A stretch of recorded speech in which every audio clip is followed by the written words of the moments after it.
Summertime is here, and I'm sure people are going to be going outside more, spending more time, in nature as the weather is permissible. What are some safety tips that you would recommend? Yeah, so if you're out with your family, individuals that you are normally with that are healthy, not high risk vulnerable populations, obviously being out is healthy for all of us. Running, walking, attending large crowds is really the thing you want to stay away from. So if you're going to the beach, that's great. We still recommend very strongly keeping a very healthy distance. At the beach, it's very easy to get 10, 20, even 30 feet away from other individuals. So I think there's common sense ways to enjoy the outdoors without having to be in close proximity, which is the risk point. If you are going to be attending an activity or something, everyone should be masking if you're within 6 feet. And so, since the summertime includes a lot more sunlight, obviously, what are your recommendations on protecting skin, staying hydrated, and things like that? Yeah, so all those usual things that come with summertime, obviously fluids, if it's hot outside, not, taking frequent water breaks, obviously SPF. A lot of the SPF tips you need to be reapplied every, hour and a half around that time period, maybe even less if you're swimming or enjoying other things. So making sure you are seeking shade if you feel like you're getting overheated, or are wearing protective clothing that would protect your skin from sunburn, etc. So, how high SPF should we be going, and what kind of protective clothing should we be wearing? Well, there's a lot of new technology with clothing. So I would say even bathing suits, a lot of those say 50 plus SPF. I think that's a really strong recommendation, making sure that you're using an SPF and applying it early enough so that it can dry on the skin before entering water, doing other activities. Again, if you're exercising, sweating, all of those things, making sure you're reapplying, but looking for those labels of like sun protection for the skin.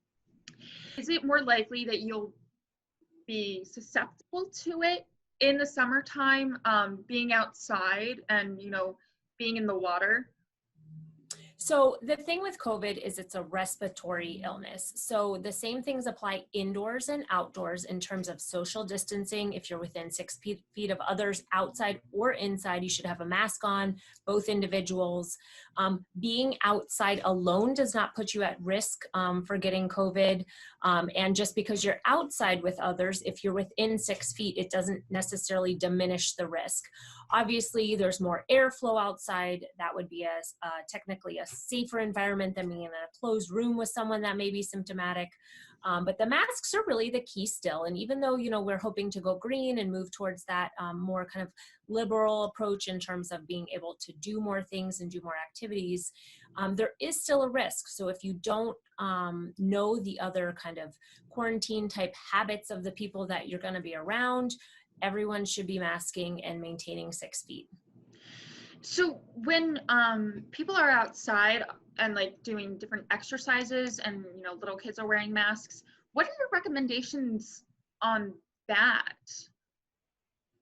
Well, if they're just with their family unit and they're not in close proximity, a mask wouldn't be necessary. So, but if you are having the instance where you're going to be in public at stores and other places where you don't know kind of the habits of social distancing or the exposures of other individuals, that's when even with your children, you want to make sure, as long as they're over age of 2, that a mask should be worn.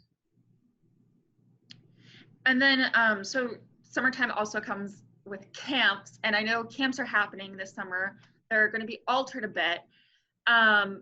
What would your recommendation be for parents who may not be too keen on sending their children to camps just yet, and any other safety precautions that they could implement into their daily lives for camps? Yeah, so obviously monitoring of symptoms.